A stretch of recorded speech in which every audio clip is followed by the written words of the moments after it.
Welcome back, Leatherhead Nation. Welcome to the Gettin Salty Experience podcast, the only podcast in the whole wide world that brings the Firehouse kitchen table to you. We got another good episode tonight, a little Q&A. As always, my main man, Ruffy, over there in the Oval Office. Shalom. And, of course, producer Pete. Shabbat shalom to you on this beautiful evening, this Monday. It is beautiful. Big day tomorrow, but we won't talk about that right now. Pete, Let's go, what we are guys. going to talk about is the shameless plug, as always. Well, as always, you guys know that we were brought to you by gettinsaltyexperience.com, where you guys will find all the greatest firefighter apparel and accessories, like the koozies that these two gentlemen have right now, the bunker gear koozies, shalom, and perfect for your White Claws, gents, and T-shirts and hats and all those wonderful items. So please, if you want to support us and support the show, get on over to gettinsaltyexperience.com. Boom. Beautiful. So before we get to the Q&As, my boy Brian Weiskittel, I got his name right. Before he sent me a cool little thing that he wrote. I don't want to say it's a short story, but it pretty well sums up what we do here every Monday and Thursday night. But before I read that, I want to let you know that Brian was good enough to be sending me pictures of his old lady twerking on Friday night. I don't know where he was, at a bar somewhere. Lucky fella. He was out drinking, tipping it a little bit. His old lady was doing a little. What song was that, Pete, that she was dancing to? I don't know. It's some great twerking song, though. I know one thing. I think I was guaranteed I was sleeping already. Yeah. He was at the bar, and I was already in bed. Beautiful. So I'm going to read this. This sums up. It's basically he titled it "The Firehouse Kitchen Table." So, without further ado, Brian Weiskittel, the Firehouse Kitchen Table. The table. There is at least one in every fire station across America.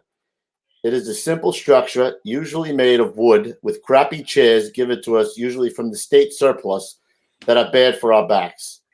No matter if you are a brand new boy or girl or a man or woman who has been retired for 10 years that stops in to get a cup of coffee, this table accepts you with open arms 24 hours a day, 7 days a week.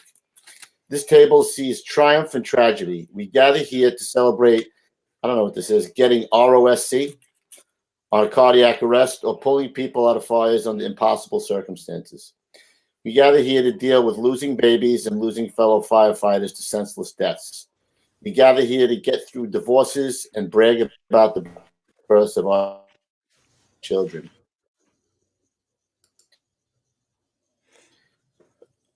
We gather here to lose We watch Kevin. 9/11 and we watch great sports triumphs on the TV that are resolved here. Right? We lost you, Kev. That can be said or resolved here. Who, me? Yeah, you're back now. Back? Where did I leave off? We watch 9/11 and we watch great TV sports triumphs on TV that sits close by. There is nothing that cannot be said or resolved here. No one judges. Sometimes our time ends here with a hug. Sometimes it ends with a friend saying, "Get over it. You're a goddamn firefighter." Whatever bullshit about us the general public sees on the news, we want you to know that there is a simple truck riders that start our day here and pray throughout our shift that we'll be sitting here the next morning waiting for our buddies from the next unit to take over so we can go home to our loved ones. And we, in turn, will be back to take over for them so they can do the same. This table is better and cheaper than any shrink's office or bar that you will ever go into. It's a peer counseling at its best. There is always a pot of coffee on. It's simply a table with crappy chairs, but it is a lifesaver for us. Yeah, it was pretty cool. Nice. There you go, Brian Weiskittel. Great job, Brian. Next time, send me the pictures after you get home. You know what I'm saying? Forward them to Refrano too. I don't know what the hell I get. I'll send them over. Don't worry about it. All right. That's good. Well, speaking of which, boys, our first question has a lot to do with that, and probably the most important question that we've gotten in a very long time. Really? Oh, yeah. Very important. So question number one. What's up, bros? If you answer my question, I'll send a pic of my old lady in a thong. Seriously. So that's what I'm saying. We have to answer this man's Now question. this is how you start for all of you people out there. This is how you start off an email to Refrano before it gets deleted. This is how you start it off. That grabs Roofy's attention right away. Picture's beautiful. This is beautiful. Who sent this question, bro? Here comes the question. We haven't gotten there yet, but this is the best intro. If you guys want to get your question noticed, send your question along with a picture of your lady's thong in advance. Since there are so many engine and truck companies that respond to fires and rescues, as well as rescue companies in each borough, and you guys keep saying you kill it with manpower, can you better explain the role and fireground operations of the squad? Not to in any way demean or disrespect it, but why is it needed since there are already engines and trucks on the scene? Love the show. Just got my merch. Great stuff. With the utmost respect, Soul. Rhymes with Soul.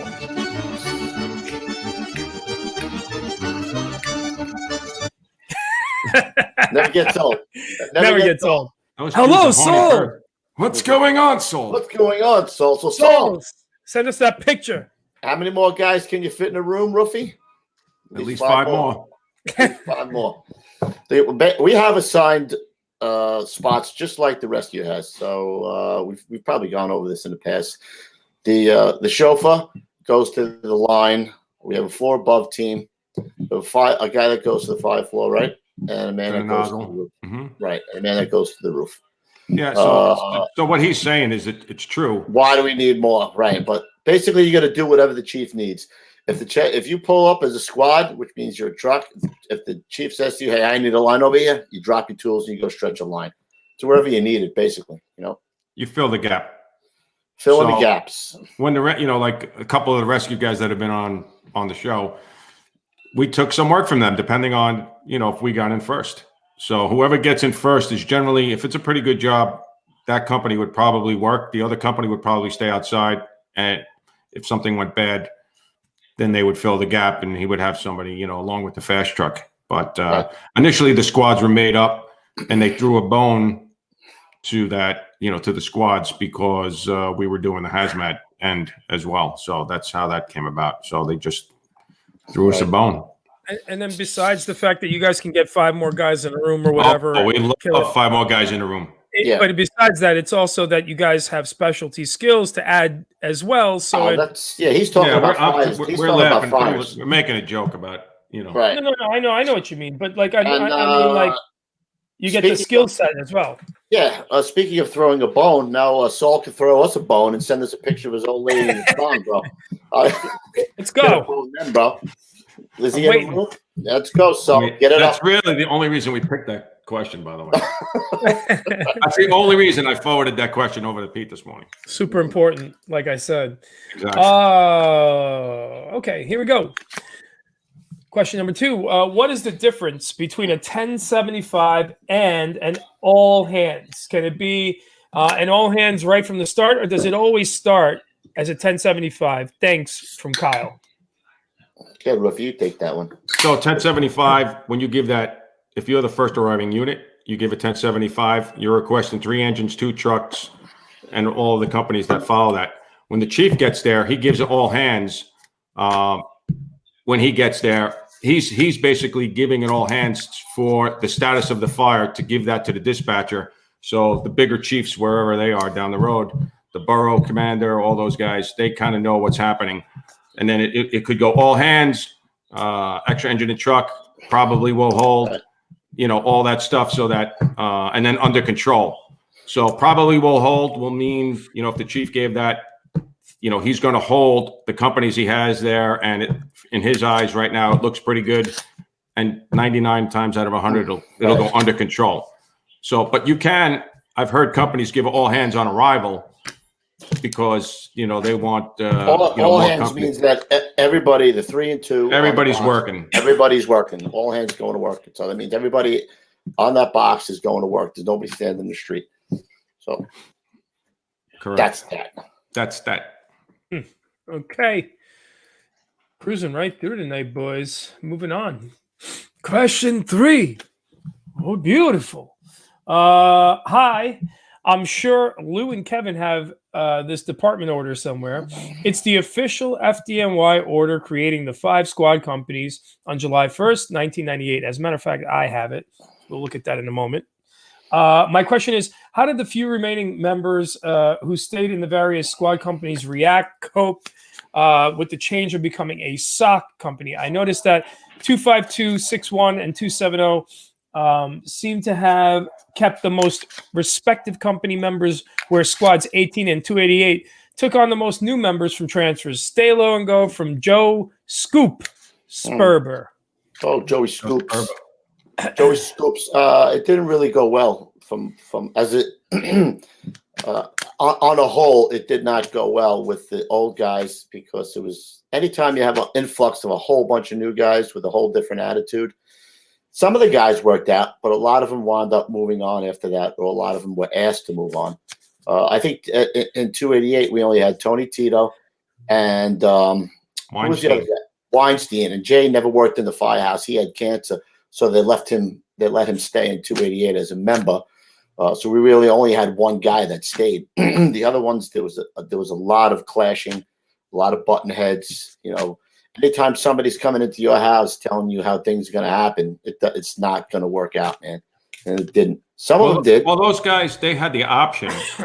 Most of these companies were slow companies. 288 was a slow company. 270 was, a halfway slow company. All of them were slow companies.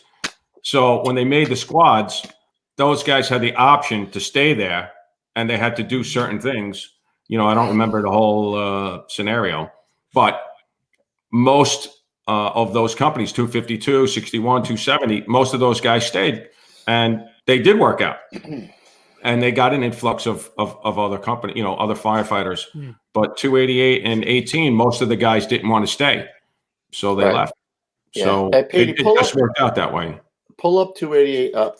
Can you magnify that on 288? Just to tell you, people think that it's all fun and games. Pull up the 288 one. 10-4 coming up. Can you make that any larger? Sure. Sure. Yeah, make it larger so I can just see. I don't want to see 270s. I can't zoom in on just 288. All right, let's go down the list right there. I mean, right there. You go on the list there, right? Vinny Ungaro died of cancer, right? Peter Brennan died on 9/11. It's me, ILB. ILB died on 9/11. Go to the next, Pete. Go to the right a little bit. Eric Allen passed away. Eric Allen passed away in 9/11. Joey Hunter, 9/11. Brian Sweeney, 9/11. Jay Weinstein died of cancer. Ronnie Geese died on 9/11. Push it again to the right, Petey. Yes, sir. Marinero, Nicarado. Billy Quick passed away. Billy Quick passed away to cancer. Brian Fahey died on the Father's Day. Yeah. Right. So you see, just in this company, what was it? Over 10 guys, man. 10 guys. So it's more than that, yeah. Yeah, it's more than that. Just brutal. Yeah. Brutal. That's the original roster for 288. Yeah, so if you would have had that roster and said to yourself that listen, a third of those guys weren't going to be here, were you going to be one of them? Would you sign up? Pretty scary. Yeah. You know what I mean? No joke. Yeah. No joke. Yeah. Yep. Shit gets real when you start reading the names of the fallen. It just really puts it all in perspective. Hi, I'm Lou Refrano. I'm a sponge. Yeah, Mike Kelly in the house. Okay, Elvis. Hello, Elvis. I got to get something going on with the Elvis. Dog? I hear a dog. It's probably dog. Kevin. It's my fucking annoying dog. Is it the little shit who's doing that? All that market? Two big dogs. Patty Lee, look at all the failures I sent there. It was Corrado, DeVolio, and Refrano. All the guineas. Oh my God! All Patty, the guineas. you couldn't send a goddamn Irishman over there, Patty. You had to send all the guineas. Is that what you're trying to do? Mamma mia! I love it. Oh shit! That's term you don't hear too often anymore. All right. Question 4. Small town lieutenant here, digging that you guys are taking the kitchen table conversations and putting them out for everyone to hear. I was wondering if you guys ever got the chance to get into any interesting buildings or parts of the city that the average person doesn't have access to. Thanks from Tyler Shell. That's actually a great question. I got two, bro. Right, right by 288. Well, actually, they're probably second due engine there, maybe. The crematory. There's a crematory there that was built in the I don't say That's a pretty cool place. like 1800s, early 1800s, maybe. So we would go there on a time that they were burning somebody, and they let us watch the whole process from start to finish. Man, it's crazy. But not only that, it was built early on, and then sometime in the early 1900s, they built another entire building over that building. So if you go up on the roof, you could, or out this little door, you see this old time looking. It almost looks like a church with another building built right on top of it. It's crazy. So yeah, that's a pretty cool place. We actually had a fire in there one time. That a really fat guy, and the blubber leaked out onto some shit, and it started a fire. Just some junk, but it was stinky, smelly, goopy Junk black. in his trunk. He had junk in his trunk. He had a little junk in his trunk, and the other one, Ruffy. Remember the old dance, the old movie, dance hall from the 1700s, Maurice Avenue, right? 1800s. Yeah, Maurice Avenue. There was an old one guy lived in there, Pete. And it was it looked like a commercial building, but when you went inside, it was like this old 1800s dance ballroom with the balconies up there, and the guy had a party. Yeah, it was pretty cool. That's awesome. So the coolest place I've been to, like Kevin was saying, there's a lot of buildings you probably can't even remember any of them. But I went into unless you're driving by them, right? Louis? Yeah, right. Whenever you drive by them, you're like, I've been in that one. I've been in Queens that Midtown Tunnel. So the Queens Midtown Tunnel. Yeah. Right. So the roadway. If you look down on the bottom, you see that looks like little sewers along the side of the. Yep. It runs the whole length of the Midtown Tunnel, right? It looks like a little gap there. And if you look up in the ceiling, you see grates. So what happens is they have these huge fans in a building that's over by the entrance on the New York side, but it doesn't look like, it just looks like it has the windows in it. It just looks like a regular building. But there's these huge fans on the top of the building. And when that's drawing, it takes all of the air out of the Queens Midtown Tunnel in I don't remember what it was, like a minute and a half, whatever it is, 90 seconds, let's say. It removes all of the air. So that's why when you're in traffic sitting in there and you're thinking to yourself, how come I'm not dying? I'm not dying from, exhaust. It's because every 90 seconds, fresh air is coming in there. So we actually walked through that tunnel under the roadway. And then we walked, around, went up on the top. It's a small, whatever it is, it's maybe 3 or 4 feet. But we walked into the tunnel where the fans are, and you got to see all the everything that gets sucked in to the fans that go by. You know what I mean? Everything's getting sucked in there. So it's pretty wild. You would think, next time you're in the tunnel, you think to yourself, "Holy shit! All this air is being moved out of here in 90 seconds. It's ridiculous." Well, they also have those on the Lincoln Tunnel side of the town as well. Right on,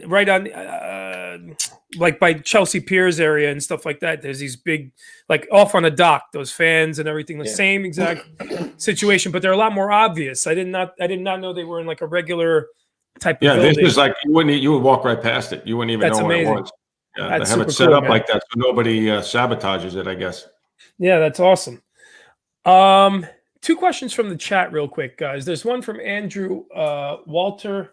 How many recalls have there been in city history, and are they common? I have to look that up. I don't know. I've only been doing one. 9/11 was the only recall that I was. I'd probably the 77. I would say the blackout probably. Blackout probably was a recall. Yeah. Can you explain a recall for a guy like me who has no clue what that shit is? If you're off duty, everybody has to report to the firehouse. 10-4. Got it. So that's a total. That's like a total recall, and then they have. They'll have borough calls where, everybody in a certain borough is responding. I'll bet you. Is the chief in the room?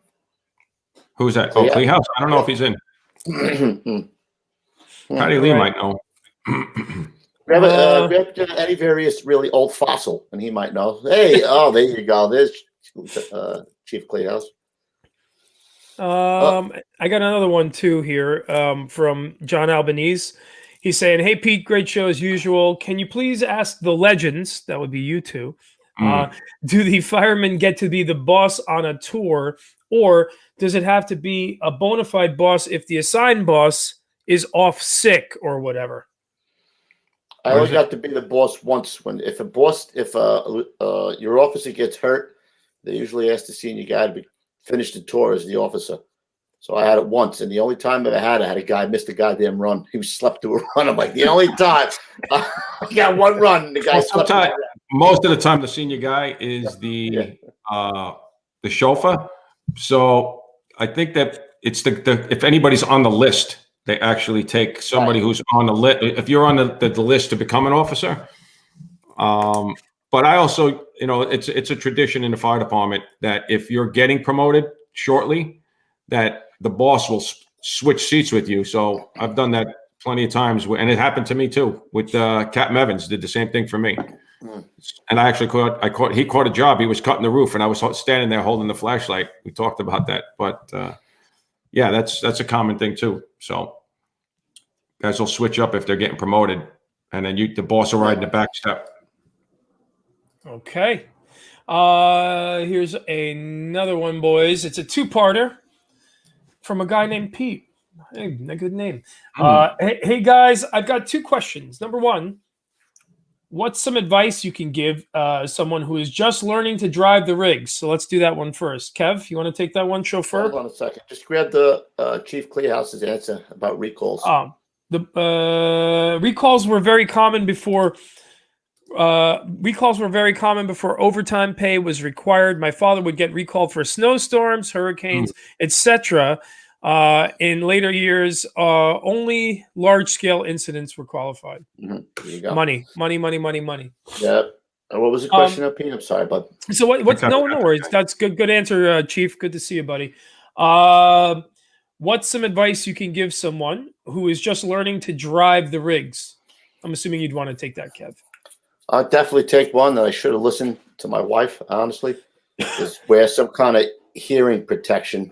Because I didn't wear it. Now I have like 25% hearing in my left ear. That's it, left. You get those earphones that allow the noise. You can hear the radio, you can hear everything, but it drowns out the sound. The big stuff. Yeah, the big stuff. I would definitely. That would be more than anything. And then what it is funny, Kev, is that these guys are probably all across the country. I guarantee half the guys ride with. Yeah, they do. They can talk. We're the only guys who, I don't know if Chicago or the big cities do that. I don't know if it's money or what the heck the story is, but we don't have that. He says go faster at intersections. I was just going to say, go right. McVeigh says, go fast, get skinnier. Yeah. You hit a mirror and keep going. Actually, if you got double parked cars, go as fast as possible. And don't back up if Lieutenant Refrano is working. Forgot that one. I got yelled at when I creamed the car, backing up and going to a job one day. No. Oh, my goodness. Hey, Pete, I don't just yell at you. I yelled at him too. He yelled at me. Listen, man, I've seen you yell at him. It's a beautiful thing. There's as long as it's not me. Always use a backup, man. Who said that?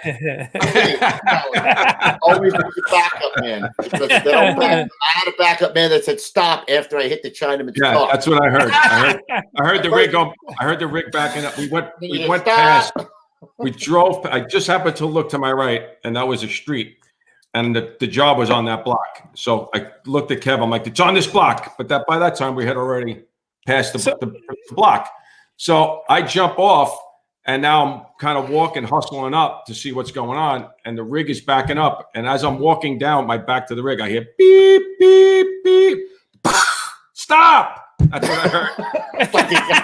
Like, really? Fucking get a good backup man who says stop before you hit the fucking car. I was crazy. I went out of my mind. So then, let's see. Actually, I have a question. Let me ask you this. So, when you crash the rig, then does that take the rig out of service, or it just depends what kind of damage is done? Well, we ran to the. We took off. We ran to the fire building. Obviously, we weren't going to. It was a fender bender, obviously. Right. But afterwards.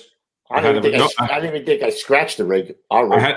No, we didn't scratch Right. anything. I know that we notified the chief that was there. We had to wait. PD had to run the plate, try and find where the guy lived. He didn't live in the area. It turned out he worked there. We ended up sitting there for 2 hours. Oh, it was. Louis, I would have yelled at him too, Louis. Good job. Sorry. And I'm just saying, I might, in the past, maybe allegedly could have happened where, we weren't hanging around. I don't know. Maybe Nobody possibly. sees it. Anybody see that? Nope. All right, get on the rig. Oh, I think the division was right behind our rig when that happened. Otherwise, that could have been a possibility. But you had perfect stars lined up there for Kubi Kubes. Yeah. Kubi Kubes, buddy. Sorry to hear it. But then there's a second question in this two-parter here. Which house in the FDNY that you've been assigned to / detailed to had the best cooks? P.S. I've used a lot of the tips I've heard on the show in my department to help the other young guys get better at what they do. Works like a charm. Keep up the good work. Thanks from Pete. That's awesome, man. That's the best part of this stuff. But where have you guys seen the best cooks? The guy in my first Firehouse, this guy Nino, was a great cook. Even Chief might know because before I got there, the Rescue 2 was there, and he was the cook for Rescue 2. So Chief Kleehouse might know him if he worked there when Nino was there. Great cook. You hope you were working that night when he was working. But yeah, same. There's always one guy that you in the Firehouse out of 50 guys that you're hoping he's cooking when you're working. Yeah. What's the best? What's the best? What's like the best? Like, do the meals depend on the chef, or is it more like when you get like, what do you guys like to eat at the Firehouse? Just what's good, or you like a specific type of thing, meat, or pasta, or what do you guys like over there? Most of it, I mean, the go-to was what? Half chicken and man, right? That was the go-to meal. So half it was yard quick. bird. Cut the chicken in half. You throw it. You roasted it. You made some potatoes, some corn, or something. salad. You're done. But some guys got crazy. They made stuff. That bats and bowls were good too. Yeah, veal palm, chicken palm, any of those things are good. Fish is always tough because if you get a run, which inevitably would happen, it would you'd ruin the meal. So but half a chicken a man is just without a doubt the staple in the Firehouse. We used to have cock and ball loaf. John Ioffe used to make it. He used to make a meatloaf in the shape of a cock and ball, and he would put the mozzarella cheese in the tip. So when the cheese melted, it came out the tip. He used to call it cock and ball loaf. The hell's wrong with Chief you? Firehouse, he did work with Anthony. Oh, he did? See that? Yeah, man. He was a great cook. What's wrong with you? All right, boys. 2 more questions, really. Actually, there's two more two-parters, so kind of like 4 more. Here we go. Hey, guys. I'm the son of an FDNY member, and I love the show. It helped me get by in quarantine. I love listening to you guys bullshit. It's like listening to my dad and his buddies ramble on. Thanks, bud. It's rare to find people my age who share the same values in today's society, and this podcast always helps me restore my faith in humanity. My questions are below. Feel free to ask any or both. Who has the fastest turnout you've ever seen, engine and truck, besides Posa, Lou? You were getting all wound up, too. I saw him. Like, nice. 90 had a fast turnout, though, man. You can't say that they weren't part of it. I mean, I don't know. Rescue 2 had a fast turnout, man. No, Rescue 2. I think I told that to Calleone when really. I worked at you. If you were detailed there, you had to close the door, and you had to like time it so that the door was closing, like when the rig was going through it, and hit the button and just run out because you'd be running kind of down the block almost. But 255, 150 Rogers Avenue. Yeah. Those guys, those 255, 157, they have a fast turnout. I worked there quite a bit. And those guys, they do good work and they turn out really fast. They have a huge area as well. But I don't know. I don't think, I mean, those 2 companies, I've worked pretty much a lot of the companies in Brooklyn. Those 2 companies had the best turnout. Jolly Rogers. I couldn't think of it. Jolly Rogers. I find too a lot of single engines in Brooklyn have fast turnouts because people go off. They know it's for them. They're going right out really quick. Yeah, I mean 290-103 had a huge area too. So I guess some of those companies we would Mike turn Kelly out. wants to know Mike Kelly wants to know who has the slowest. Hazmat 1. No, hands down. Hazmat 1. No Hazmat doubt. 1 has Dude, has I would see guys in there, they'd get a run. I'd see a guy go to the bathroom like he's going to take a shit. I'm like, are you fucking kidding? You got to run, dude. What are you doing?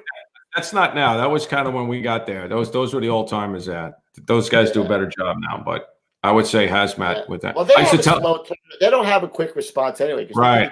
Staten Island or something, bro. Right. It'll take them an hour and a half to get there. So. Well, I used to tell them all the time. I used to say, guys, the no rush approach starts when you get to the box. Because they always say hazmat stuff. Slow it down. Yeah. No rush approach. I'm like, that starts when you get there. Not you got to get there though, man. Those guys like, holy shit. Holy shit. And then there's the second part of this question here. Which 3 truck companies in Brooklyn are the best overall? Meaning Firehouse culture, fire duty, everything. Love the show. I'd like to stay anonymous if you guys read my question. Thanks for answering. Guys, love it to death. I'm a Queens guy also, which adds to the uniqueness of this podcast for me. Thanks, guys. An aspiring LCC. Somebody 21 Truck Tillman said City Island has the slowest turnout. That might be right, man. Well, that's the slowest house. I don't know how the turnout is, but yeah, that's one of the slowest houses on the job. That is. I think they go to less than 100 runs a year, I think. I don't know. There's too many great companies, and that's kind of subjective. You know what I mean? Like, Runzoni said 107. Where's that? Staten Island? Never heard of it. I'm going to go with the ones I always go with. I always liked 112, bro. That's where I would, for me anyway, 112, 111, or I don't know, maybe a single engine somewhere. I would say tradition-wise and long, where fathers and sons and family members and have come and gone through the Firehouse, 231 and 120 really has a good tradition. That's what it's called. Tradition continues, and you can go on their member list, and you could see grandfathers. I think Danny Wetzel, his grandfather worked there, his father worked there, he worked there, his son, works there. I mean, it's just incredible. Yeah, that's pretty cool. Yeah, I would say that 231, 120, 175's got a good run to work ratio. They don't run their balls. Yeah, I mean, if we're going to talk about the whole thing, they don't have a huge area, but they do have a good run to work area. But I would say 174, 310, 174, like I say all the time, that spot, they don't have projects there. Again, a lot of tradition. They have good fathers and sons, send their kids there. And, I'm going to go with, 290, 103, same thing. I knew that had to come. Yeah, you would have caught a beating somewhere, bro. Rob Procaccini in the chat says that Brooklyn responds like their mother's house is on fire. The Bronx responds like their mother-in-law's house is on fire. Oh, shit. That's really good. All right, last two-parter, last question in the email. I can get more. If you need more questions, I got more questions. Beautiful. Yeah, let's take one more. Any one of them where the guy says he's going to let us see his old lady in the thumb? If that would have been right up there, kid. That would have been the first one. All right, brother. Well, here's one more two-parter here. Greetings, gentlemen. I love the show.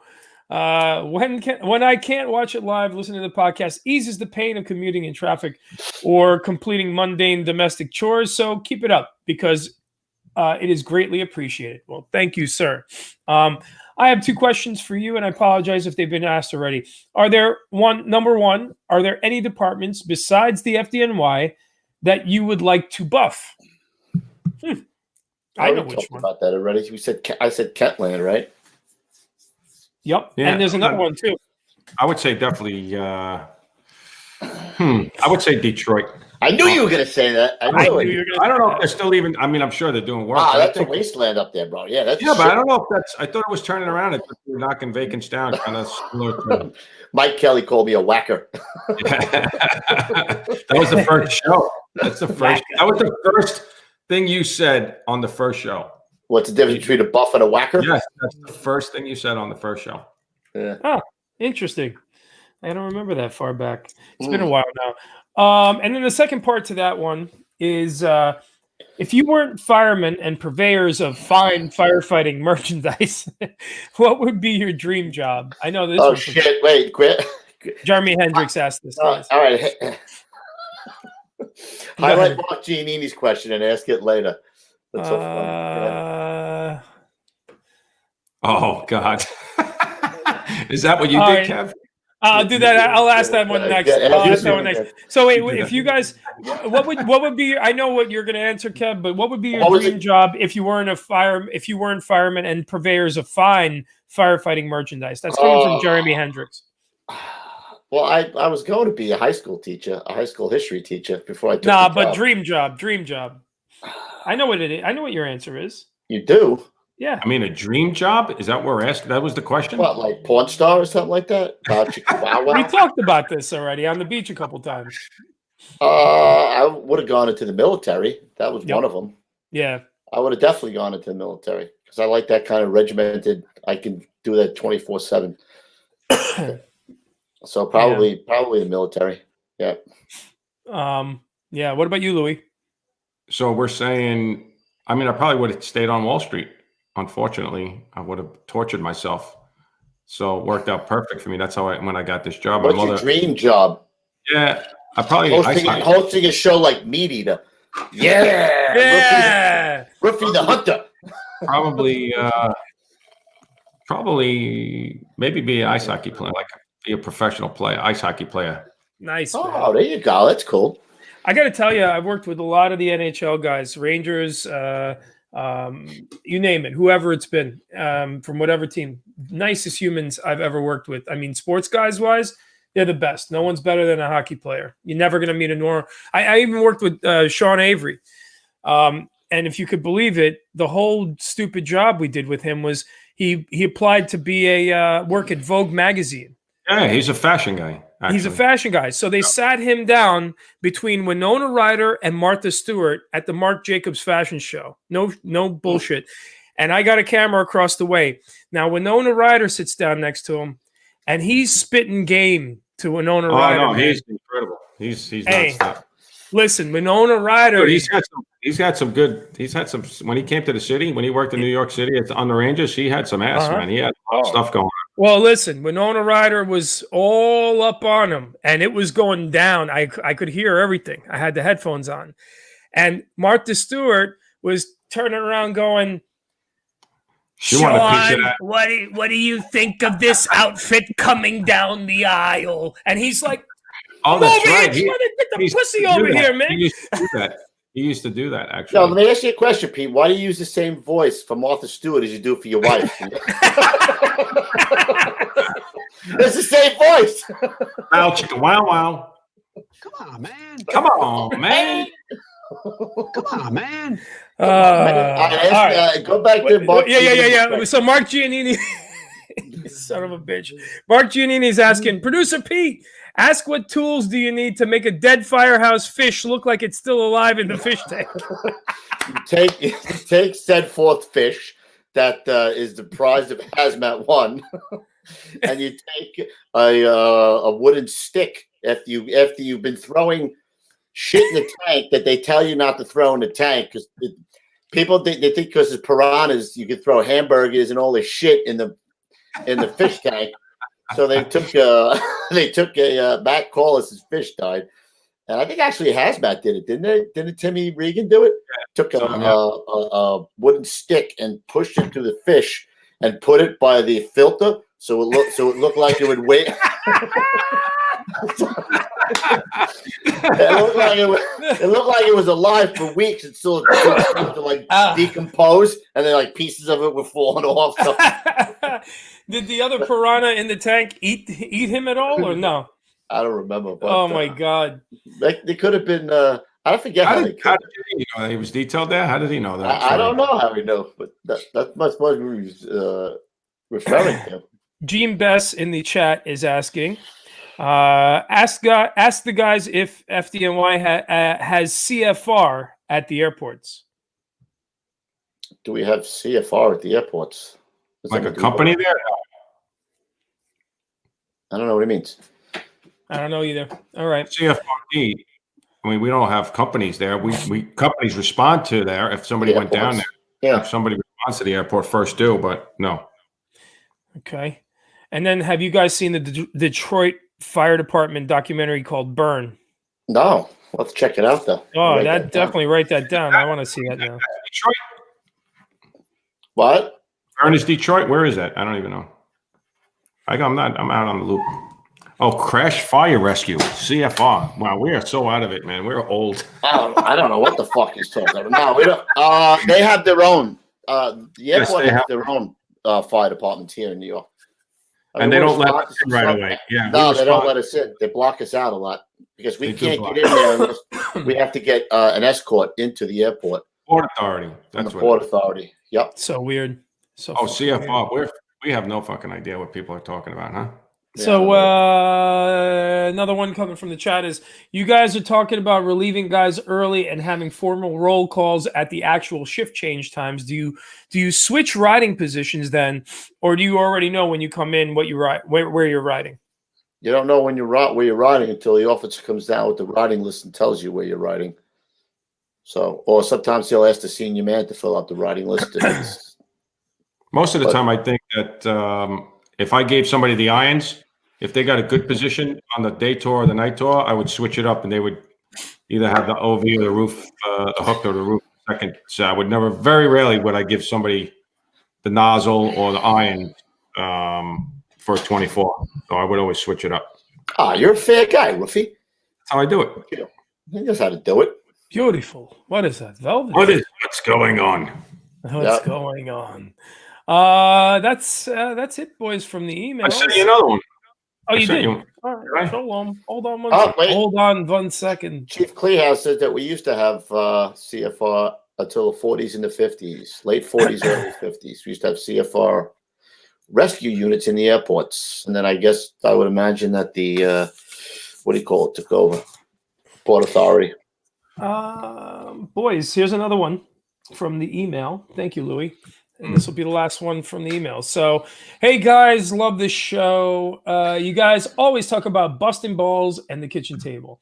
Was there ever a subject off limits at the table or busting balls? Thanks, from John from Arkansas. Usually your kids are off the table. You don't make fun of other guys' kids. Yeah. Old ladies on the table, as you can see.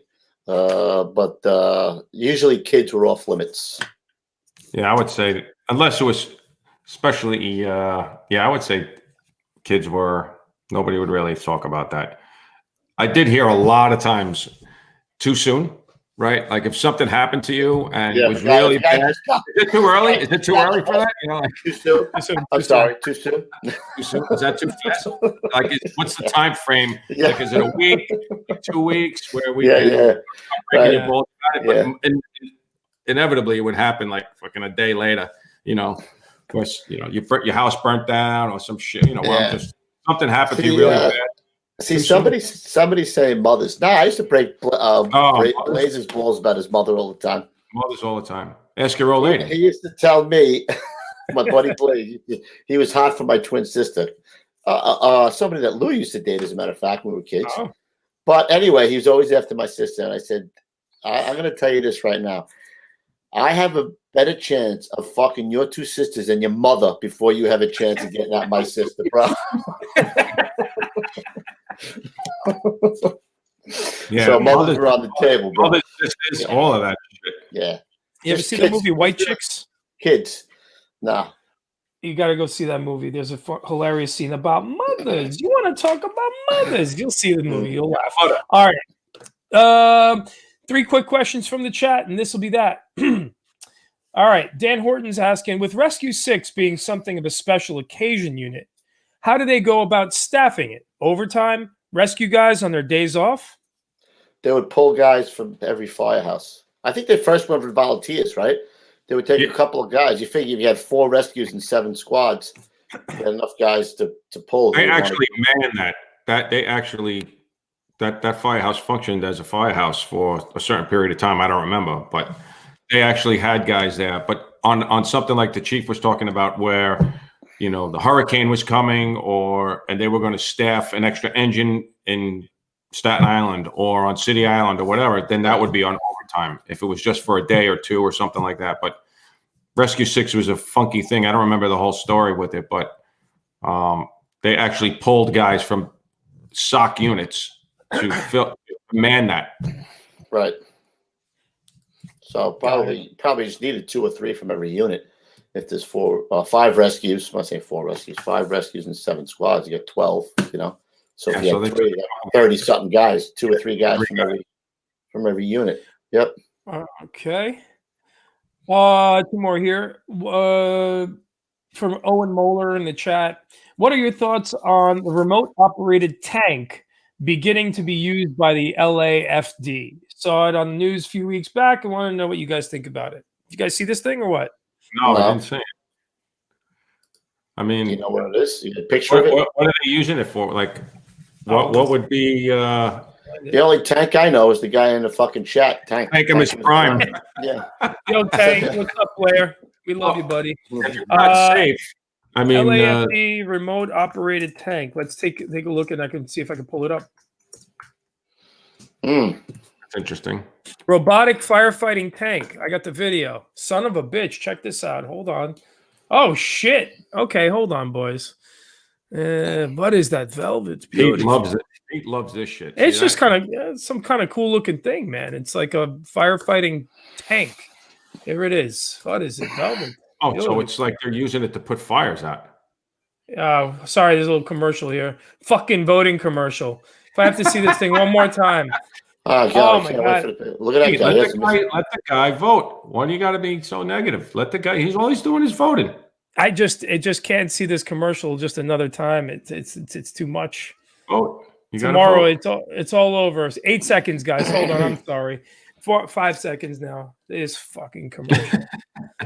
All right. Here it comes. Oh, look at Amanda's in the chat. Love it. What is this thing? It moves. She's saying it moves a lot of water. So it's going to be like, look at this. So yeah, it's a fire. Holy It's crap, a fire truck. Tank. It's a fire truck, but it's a tank. What is it? It's a tank. I don't know. Maybe they need that for what? To go into the woods? I don't know. 8,000 pounds of. Oh, look at that! Look at that. Yeah. I wish it would blast this fucking guy right in the face. I can see guys using this for some stupid reason, right? Bucketing somebody in the face, right? Like Kev, you send it to your ex-wife's house, you know what I mean, and just fire her off the porch or something. About in the firehouse, guys would be fucking around. Absolutely, no doubt. Yeah. Pushing somebody's car. Not even a tank. It looks like a cart. We have, a go-kart. It's like this little shit thing. It's not even a big thing. No, but I mean, you see, it's pushing cars around, dude. This is no joke. It's got got tracks. It doesn't have wheels, right? It's got tracks. I'll take 290. Let's see. Or does it have wheels? What has it got? Tracks. Yeah. Look at that thing. Badass. Yeah, that's great. I'm out. Hey, it's a tool in the arsenal. So let's discuss. So I think it's a tool in the arsenal. Why not have it? What? Because you have a fire engine, does the same thing. You have a Stang. What's the difference from that to the Stang? What's the difference? You got 3 guys on a hose line. I don't know. Where are you going to send it? I mean, it's cool, but yeah, keep it in California. Yeah, keep that in California. Oh, girl. No, you did. Oh, yeah. Yeah. Oh, shit. All right. Nice. So in other words, F that thing. Milner said that's what I was. Let's see it go into the basement. Nice, Milner. I'll take 290. Nice, Milner. I like where your head's at, brother. He said, okay, so Patrick Mishenki in the chat says, producer Pete asked the fellas, how many decon rigs does the FDNY have and what kind of detail do they get? That's a really shitty detail, I might add. The decon companies, so if there's a hazmat incident and I think the companies need to be deconned, they show up, they set up. I don't know how many there are, but they're not looking forward to running over there to do that. 2 decon trailers. I think there's 2 decon trailers. Well, that's different. There's decon companies and there's decon trailers. Decon Oh, company, right. There's decon engines. There's decon engines. they show up, they set up the tents, they set up buckets, and you walk through. Then they have if it's really bad situation where they have multiple people, then you got to go through there, take your crap off, they bag all your shit. Put it this way, it's hours and hours and hours of stuff. Most of the time, it's for asbestos, which is bullshit anyway. Every fire you go to, you breathe in asbestos. Now, all of a sudden, a manhole explodes, and we're going to sit in Manhattan for 24 hours. Did I say that? I'm tired. I didn't want to say that out loud. Did you really? That was my inside voice again. And you're getting up early to go hunting tomorrow, fella. What time you got to get up? No. Son. I've been up for 36 hours now. Okay, so Amanda from the Fire Store is in the chat here, and she's saying that multifunctional for the tank. It works for a lot of situations. LAFD wants to use it for fires where the BTUs are too high for us to go in. They stated they would rather lose the machine than a firefighter. How much is that machine, Amanda? How much is that? Take a guess, Cruz. What do you think? That thing? $100,000 at least. At least. It's more than 100. It's more than $100,000. At least, yeah. I'm gonna say, maybe $100,000. Yeah, I mean, I don't know. It sounds like. Why do you roll those on the rioters? Roll that shit out in the rioters, just start whacking them with the water, bro. I mean, you know what they haven't used? Yeah. You know what they haven't used? Oh, here, hold on. $5 million? $1 million? Oh my God! Now I hate it. I think that he's just saying $1 million. $1 million. Yeah. All right. Question for the guys. All right, one last one, boys. Here we go. And then we gotta. Don't forget, we gotta announce the big winner tonight. Oh shit! We forgot about that. Win a chicken dinner, bro. It's a big winner. Do you have it? I think I have it. Hold on, I'll pull it up. In the meantime, let me throw this question at you. Where is this? Come on. Can you? All right. I'm on the job. Question for you, the guys. I'm on the job right outside of Chicago. I'm going to a class in November. Have you guys ever had any run-ins or experience with Lieutenant Ray McCormick? I have not. Okay. Well, that was a big waste of time. Waste of thing. I'm looking for this question. What am I even looking for? Samantha. Here we go. All right. So, Kev, do you want to read it or should I read it? What do you want to do? Hey, you're the voice of the show there, Pete.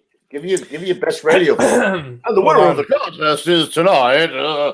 All right, this is a big. You know what? Actually, let me just. We had 4,000, almost 4,000 people apply for this contest, register for the contest, guys. So, hey, give me a little hype while I make a banner. Come on, make a little hype for this. Okay, hold on. So, ladies and gentlemen, if you've taken part of our big 10,000 subscriber giveaway along with the Fire Store, as you guys all saw, Amanda from the Fire Store was on the show last week, firefighter and a friend of the show, our first female guest. You all know that tonight is the night where the big winner is announced. We had thousands of entries, which I applaud you all and thank you all guys for being a part of this. So, in order to announce this, I need to play the old school tip of the day music. Nice. The winner of the Fire Store contest and the helmet giveaway is Amanda. Oh shit, Amanda won a helmet.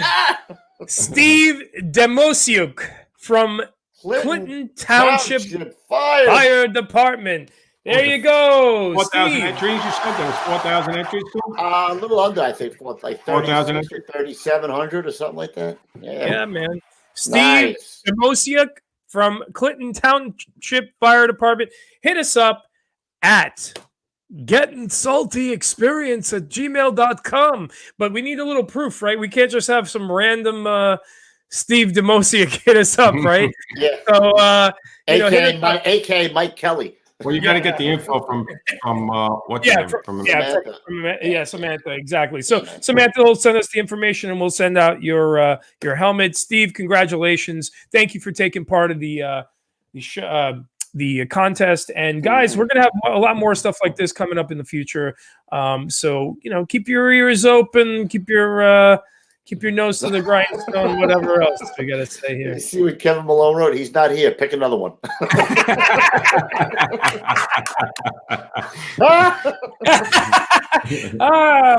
Typical firefighter shit, right? That's great.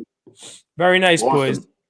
All right, guys. What do we got on Thursday there, Ruffy? Ruffy will be out on location. I will be. So we may have another Karen episode. I've done a lot of grinding here this week to make sure that hopefully I'm not going to be in a hotel. I'm going to be in an Airbnb. I'll be in Iowa hunting. Oh, really? Yeah, we'll see how that turns out. Say hello to the so we're gonna have Chief Jerry Tracy on for Thursday. Spoke to him last week. Texted him yesterday. He's good to go. I sent Petey all the pictures. Yep. So that's good. And then I just wanted to mention, it was all over the internet. Dr. Michael Brown, he was retired FDNY firefighter. He passed away the other day from 9/11 cancer. This Michael was the brother of Captain Patty Brown from 3 Truck. So just wanted to say, prayers to the family. So yeah, man. That's it. Amen, brother. Yep. Amen, indeed. All right, Petey. Kev, anything else? No, we're on schedule. We got a lot of cool shit coming up. I don't want to.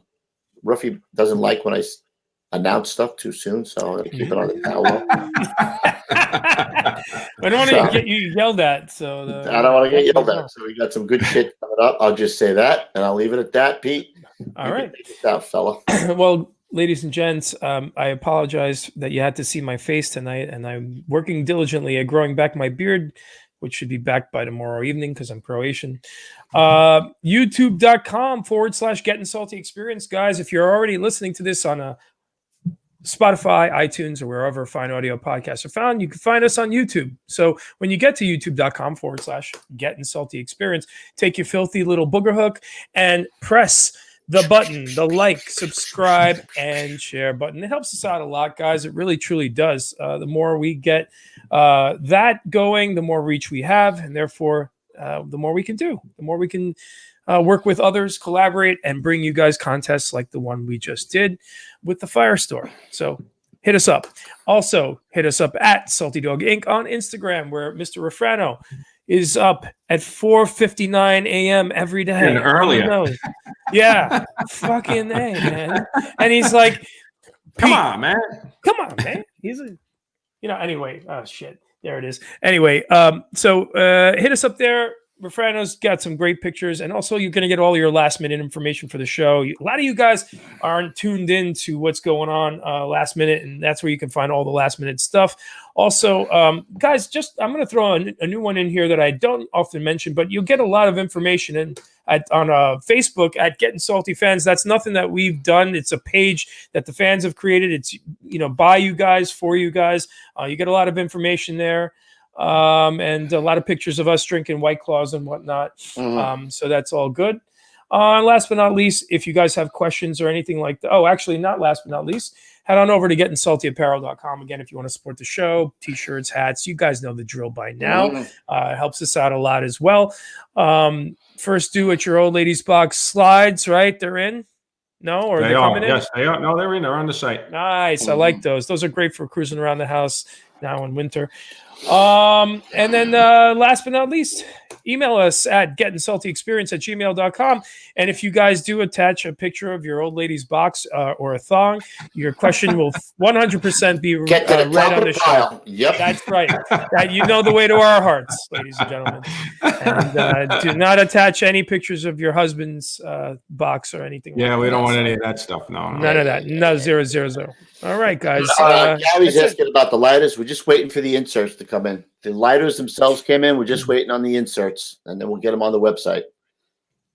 How do you like them apples? You like apples? I like apples. Yeah, I didn't get anything yet. I actually passed on a few smaller bucks, but I'm going out to Iowa and to Ohio, so hopefully we'll get her done. You're driving all the way to Iowa? Oof. Yeah. You know, and speaking about getting her done, you guys all know what tomorrow is. I don't have to say anything. Get but out this. there. Get Oh, Trump. Oh, out that's my there. inside voice again. I'm What are sorry. you doing? No, you can't say that again. What? I'm sorry. What? Did you say something? I couldn't hear you. Oh, never mind. Oh, No politics. No politics. All right. Politics Come the on, show. man. Come on, All man. right. All right. So anyway, Fairfield, be an Iowa. American. Fairfield. Be an American. Get your asses out there tomorrow. Get your fellas. asses out there. We'll see you Thursday. Lou will be there with Karen. Until then, stay low and go. See you at the big one, Karen. I love Karen. Good.